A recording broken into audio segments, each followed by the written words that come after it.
गोरखपुर की एक नदी के किनारे एक लाश मिली।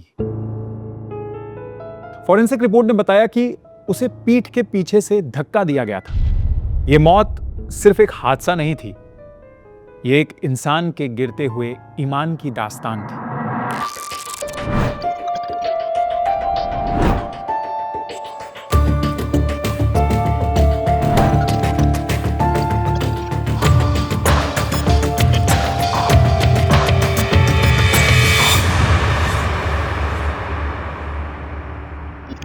एक तस्वीर और हजार सवाल।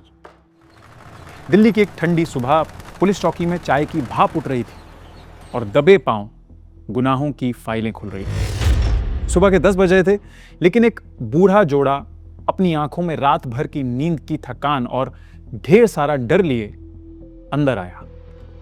यह उनका दूसरा दिन था लगातार। बाप के कांपते हुए हाथों में एक फोटो थी जो उन्होंने अपने पुराने मोबाइल में सेव कर रखी थी। उनकी बेटी रागिनी शर्मा, उम्र लगभग 30 साल, पेशे से एक प्राइवेट लॉ फर्म में प्रॉपर्टी वकील और पार्ट टाइम एक बड़े लॉ कॉलेज में गेस्ट लेक्चरर। एक ऐसी लड़की जिसका करियर बुलंदियों पर था, लेकिन पिछले 4 दिन से उसका कोई ठिकाना नहीं था। मोबाइल स्विच ऑफ था, घर वालों से कोई झगड़ा नहीं हुआ था, कोई पुरानी दुश्मनी नहीं थी, बस एक अचानक छाई हुई खामोशी थी जो हर गुजरते घंटे के साथ गहरी होती जा रही थी। प्लीज ढूंढिए साहब। बाप ने इंस्पेक्टर के सामने हाथ जोड़ दिए। मुझे डायबिटीज है, वही मुझे वक्त पर इंसुलिन का इंजेक्शन देती थी। 4 दिन से मैं अकेले कैसे लगा रहा हूं, मेरा दिल ही जानता है।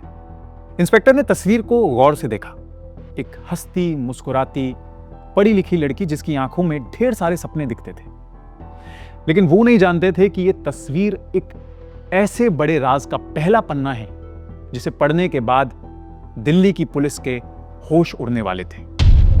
यह एक अधूरी कहानी का सिर्फ आगाज था। असली कहानी तो कुछ महीने पहले एक दूसरे शहर के एक बंद कमरे में शुरू हो चुकी थी, जहां एक औरत फिजिक्स पढ़ाती थी, उसका पति एक मेडिकल स्टोर चलाता था और एक जहर बहुत धीरे धीरे तैयार हो रहा था। 5 महीने पहले की बात है। सुचित्रा नायर, जो MBIS कॉलेज दिल्ली में फिजिक्स की एक मशहूर प्रोफेसर थी, उनका रुतबा ऐसा था कि जब वो कॉलेज के कॉरिडोर से गुजरती थी तो एक सन्नाटा छा जाता था, लेकिन उनके चेहरे पर एक अजीब सा स्ट्रेस रहता था जो लेक्चर खत्म होने के बाद भी पीछा नहीं छोड़ता था। कॉलेज में स्टूडेंट फीडबैक का वक्त था और सुचित्रा को सिर्फ 2 सितारे यानी कि 2 स्टार्स मिले थे। यह बात पूरे कॉलेज में आग की तरह फैल गई। उनका सहकर्मी राघव टंडन वहां प्रिंसिपल के साथ उस पल मौजूद था, और जब यह रिजल्ट बताया गया तो राघव की आंखों में एक अजीब सी चमक थी, जैसे वो इसी पल का इंतजार कर रहा हो। 3 साल पहले राघव ने सुचि को शादी के लिए प्रपोज किया था, लेकिन सुचि ने साफ मना कर दिया था। तब से कॉलेज में उन दोनों के बीच एक ठंडी जंग चल रही थी, कभी ऑफिस मेमोज के जरिए, कभी ईमेल इनवाइट्स के बहाने, और अब इस फीडबैक स्कोर ने आग में घी का काम किया। घर पर सुचित्रा की जिंदगी थोड़ी अलग थी। उनके पति गोविंद राव एक 24/7 चलने वाला बड़ा मेडिकल स्टोर चलाते थे। गोविंद एक मेहनतकश और भरोसेमंद इंसान दिखते थे। सुचित्रा के इन-लॉज ने शादी में डाउरी के तौर पर 2 बड़े फ्लैट्स और ढेर सारे सोने के जेवर दिए थे। दोनों की जिंदगी पर काम का बोझ था और दोनों ही अपनी अपनी थकान एक दूसरे से छुपाते थे। लेकिन एक और दर्द था जो सुचित्रा को खाए जा रहा था। अनिमेश नाम का एक 3rd ईयर का स्टूडेंट जो सुचित्रा से 9 साल छोटा था, पिछले 3 महीने से उसका पीछा कर रहा था। कभी गुमनाम खत भेजना, कभी कैफेटेरिया में घंटों इंतजार करना, और एक दिन तो हद हो गई जब वो क्लास में गुलाब लेकर आ गया। सुचित्रा ने उसे सबके सामने फटकार लगाई, अनिमेश, ये तुम्हारे 20 साल के हार्मोन्स बोल रहे हैं। मैं शादीशुदा हूं और मुझसे दूर रहो। मेरा जवाब साफ तौर पर नो है। अनिमेश तो चुप हो गया, लेकिन सुचित्रा को अब कॉलेज पॉलिटिक्स और इस जुनूनी आशिक दोनों को अकेले संभालना पड़ रहा था। एक शाम सुचित्रा ने गोविंद से कहा कि उन्हें दुबे जी से मिलना चाहिए। दुबे जी एक मॉडर्न ब्रांडेड ज्योतिषी जिनकी फीस बहुत ज्यादा थी। गोविंद को यह सब पसंद नहीं था, लेकिन सूची की जिद के आगे वो हार गया। दुबे जी ने दोनों की कुंडलियां देखी, कुछ नंबर्स जोड़े और फिर सुचित्रा की आंखों में डर भर दिया। आप दोनों की कुंडली में भयानक नाग सर्प दोष है, दुबे जी ने गंभीर होकर कहा। करियर, सेहत, पैसा, सब कुछ इस दोष की वजह से प्रभावित है। अगर जल्दी इसका निवारण नहीं हुआ तो आगे और भी बुरा हो सकता है। अब सुचित्रा डर गई। हमें क्या करना होगा? दुबे जी ने उपाय बताया। सोमवार का व्रत रखो और ध्यान रहे किसी भी जीव को, खासकर सांप या उनसे मिलते जुलते किसी भी रेप्टाइल को कभी नुकसान मत पहुंचाना। वापस लौटते वक्त कार में गोविंद ने यही कहा कि यह सब बकवास है, लेकिन सुचित्रा को तभी एक पुरानी बात याद आई। स्कूल के दिनों में दिल्ली में एक सपेरा लड़का होता था जिसका नाम था नागेश नागौर। सुचित्रा ने गोविंद को बताया, तुम्हें पता है, मेरे स्कूल के बाहर एक लड़का होता था नागेश। उसने मेरे सामने एक जहरीला सांप सिर्फ अपने नंगे हाथों से पकड़ लिया था। उनका खानदानी हुनर होता है। गोविंद ने उसकी बातें सुनी, लेकिन उसने कहा, सूची, I don't believe in all this, let's stop. बात वहीं खत्म हो गई। 1 महीने बाद की बात है। रात का वक्त था और सुचित्रा को अस्थमा का एक छोटा सा अटैक आया था, जिसकी वजह से वो थक कर सोफे पर ही सो गई थी। गोविंद किचन में उनके लिए खाना बना रहा था। तभी एक सांप खामोशी से लेकिन एक बड़े इरादे के साथ दरवाजे के नीचे से अंदर घुसा। सूची, गोविंद ने हाथ से ग्लास गिरा दिया और जोर से चिल्लाया। वो दौड़कर सुचित्रा के पास आया। तब तक सांप वहां से भाग चुका था। सुचित्रा के पांव पर 2 काले निशान थे। गोविंद ने बिना वक्त गवाए उसे उठाया और हॉस्पिटल भागा। एंटीवेनम ने सही वक्त पर काम कर दिया और सुचित्रा की जान बच गई। कार में वापस आते वक्त सुचित्रा बुरी तरह कांप रही थी। कुछ बहुत बुरा होने वाला है गोविंद, उसने धीमी आवाज में कहा। गोविंद ने उसका हाथ थामा और उसे दिलासा दिया। 2 महीने और गुजर गए। रात के करीब 11 बजे एक पुरानी मारुति ऑल्टो बिल्डिंग के अंधेरे कोने में आकर रुकी। उसमें से एक लड़की बाहर आई जिसने ब्लैक जैकेट पहनी हुई थी। उसके हाथ ट्रेंड लग रहे थे और उसकी आंखों में एक अजीब सा सन्नाटा था। उसने दबे पांव ग्लव्स पहने और अपने हाथ में एक बंद डब्बा लिया। वो खुली हुई खिड़की के रास्ते से अंदर दाखिल हुई। सुचित्रा आज बहुत गहरी नींद में थी। लड़की ने डब्बा खोला और बड़ी होशियारी से सांप का सर अपने हाथों में थामा। यह कोई आम इंसान का काम नहीं था, ये पूरी तरह से ट्रेंड हाथ थे। उसने सांप से सुचित्रा के बदन पर 2 बार डंग दिलवाए। ना कोई आवाज हुई, ना कोई चीख निकली। जहर रगों में इतनी तेजी से घुला कि जिंदगी वहीं खामोश हो गई। सुचित्रा ने दर्द में सिर्फ एक बार अपने पैर हिलाए और एक हल्की सी कराह निकाली। उसके बाद सब कुछ खत्म हो गया।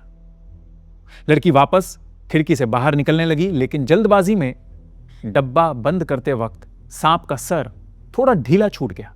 सांप ने पलटकर उस लड़की के हाथ पर भी काट लिया। वो लड़की लड़खड़ाते हुए कार तक पहुंची और एक नंबर डायल किया। काम हो गया है, लेकिन मुझे भी सांप ने काट लिया है, जल्दी आओ। गोविंद दुकान बंद करके घर गया। सूची को इस हालत में देखकर वो डर गया। उसने चेक किया तो वो ऑलरेडी मर चुकी थी। वो बहुत रोया। पुलिस इस केस में इन्वॉल्व हो गई। गोविंद ने ही उन्हें बुलवाया क्योंकि उसे लग रहा था कि यह किसी की साजिश है। इंस्पेक्टर मेहता ने केस अपने हाथ में लिया।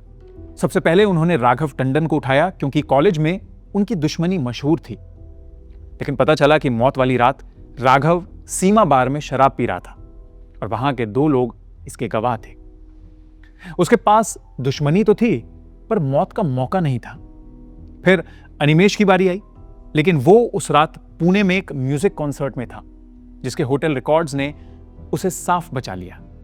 दुबे जी, वो ज्योतिषी, उन्हें भी लॉकअप में लाया गया। पुलिस को लगा कि शायद ये लोग अपने क्लाइंट्स को डर दिखाकर ऐसे कांड करवाते रहते हैं। उनके रिकॉर्ड में 2 और ऐसे लोग थे जिन्होंने डर के मारे गलत कदम उठाए थे। लेकिन दुबे जी ने बड़े आराम से कहा, साहब मैं सिर्फ किस्मत पढ़ता हूं, जो लिखा है वो होकर रहता है, मैं मौत नहीं बांटता। इंस्पेक्टर के पास गोविंद के खिलाफ कोई सबूत नहीं था। गोविंद की शॉप का सीसीटीवी कंफर्म कर रहा था कि वो पूरी रात अपने स्टोर पर था। बंगलों की खिड़की खुली मिली थी, जिसका मतलब था कि कोई बाहर से आया था, लेकिन कौन? तब एंट्री हुई डॉक्टर प्रशांत साहनी की, जो दिल्ली का सबसे बड़ा सांप माहिर था। उन्होंने फॉरेंसिक फोटोज को मैग्नीफाइंग ग्लास से देखा और फिर अपनी मेजरिंग टेप निकाली। इंस्पेक्टर साहब, यह कोई नेचुरल बाइट नहीं थी, डॉक्टर ने कहा।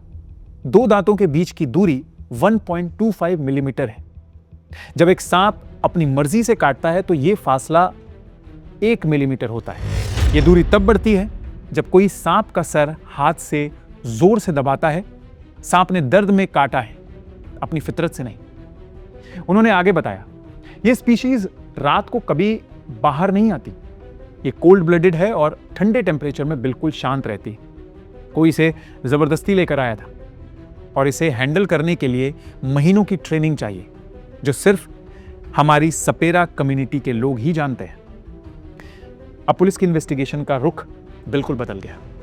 कातिल सिर्फ एक नहीं था, बल्कि वो कोई ऐसा था जो सांपों से खेलना जानता था। तभी दूसरे यूनिट की रिपोर्ट आई। रागिनी शर्मा की लाश मिल गई थी और हैरानी की बात यह थी कि उसके जिस्म पर भी वही सांप के निशान थे। डंग का डिस्टेंस 1.25 मिलीमीटर, बिल्कुल वही तरीका, वही स्पीशीज। एक टूरिस्ट के कैमरे में एक कपल की फोटो आई थी, जिसमें एक पुरानी कार दिख रही थी। साइबर सेल ने जब पुराने रिकॉर्ड्स निकाले तो एक नाम सामने आया, नागेश नागौर। वही लड़का जिसका नाम सुचित्रा ने कभी गोविंद को बताया था।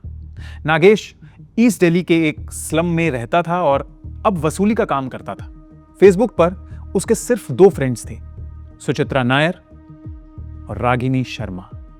नागेश की कहानी दर्दनाक थी। उसके बाप सर्वेश ने उसे बचपन से ही सांप पकड़ना सिखाया था, लेकिन जब सरकार ने सपेरा कम्युनिटी पर बैन लगाया तो उनका हुनर बेकार हो गया। नागेश ने गलत रास्ता चुन लिया। रागिनी शर्मा ने एक पुराने केस में नागेश की बेल करवाई और तभी से दोनों करीब आ गए थे। नागेश के दोस्त अमित ने लॉकअप में सारा सच उगल दिया था। रागिनी ने नागेश से कहा था कि वो सांप पकड़ना सीखना चाहती है। 3 महीने तक दोनों जंगल गए। रागिनी ने जहरीला सांप हाथ में पकड़ना सीखा। नागेश को लगा कि ये प्यार है, पर रागिनी के लिए वो सिर्फ एक जरिया था। लेकिन सवाल ये था, ये रागिनी थी कौन और उसने ये क्राइम क्यों किया? गोरखपुर की एक नदी के किनारे एक लाश मिली। नागेश, जो सूची के बचपन का सपेरा दोस्त था। फॉरेंसिक रिपोर्ट ने बताया कि उसे पीठ के पीछे से धक्का दिया गया था। गोविंद की शॉप के बाहर एक पुरानी सीसीटीवी रिकॉर्डिंग मिली, जिसमें नागेश गुस्से में स्टोर के अंदर घुसता दिख रहा था। वो गोविंद से रागिनी के बारे में पूछ रहा था। नागेश को समझ आ गया था कि रागिनी का इस्तेमाल किया गया है और अब वो मौत के कगार पर है। यह पुलिस के लिए एक बड़ा शॉकिंग क्लू था। लॉकअप में जब इंस्पेक्टर ने गोविंद को सारे सबूत दिखाए तो वो टूट गया। असली कहानी यह थी, गोविंद और रागिनी शर्मा के बीच पिछले 1 साल से अफेयर चल रहा था। रागिनी अक्सर मेडिकल स्टोर पर आती थी। गोविंद को सुचित्रा के फ्लैट्स और जेवर चाहिए थे, कैलकुलेशंस के हिसाब से। जब सुचित्रा ने नागेश, वो सपेरा जो सूची का बचपन का दोस्त था, उसका नाम लिया तो गोविंद ने उसे एक रेसिपी की तरह इस्तेमाल किया। उसने रागिनी को नागेश के पास भेजा। रागिनी ने नागेश से ट्रेनिंग ली और सुचित्रा को मार डाला। लेकिन गोविंद ने रागिनी को भी धोखा दिया। जब उससे सांप ने काटा तो गोविंद ने उसे हॉस्पिटल ले जाने की जगह जंगल में मरने के लिए छोड़ दिया और फिर नागेश को भी रास्ते से हटा दिया। गोविंद का मोटिव सिर्फ लालच और जुनून था। उसने जहर खुद नहीं दिया, उसने पूरी सिचुएशन बनाई और मौत के बाद सबसे ज्यादा रोने का नाटक किया। असली जहर सांप के दांतों में नहीं, गोविंद की आंखों में था। यह मौत सिर्फ एक हादसा नहीं थी, यह एक इंसान के गिरते हुए ईमान की दास्तान थी। गोविंद ने जिस हाथ से सुचित्रा का साथ निभाने का वादा किया था, उसी हाथ से उसे मौत के कुएं में ढकेल दिया। रागिनी ने मोहब्बत को हथियार बनाया और खुद भी उसका शिकार हो गई। नागेश ने अपना सदियों पुराना हुनर एक ऐसी लड़की को दे दिया जिसने उसे सिर्फ एक मोहरे की तरह इस्तेमाल किया। रागिनी ने झूठी बेल कराने की एक्टिंग की, लेकिन असल में उसे नागेश से सांप का हुनर सीखना था। उसने नागेश को प्यार के जाल में फंसाया।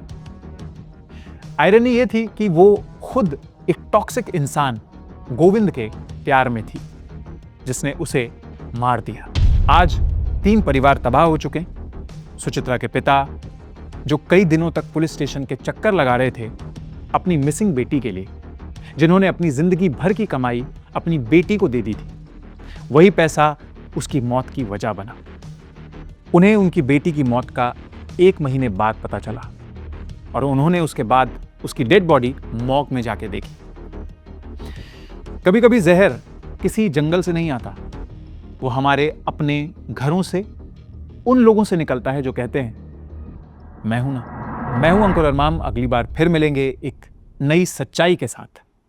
तब तक अपना और अपनों का ख्याल रखें। जय हिंद।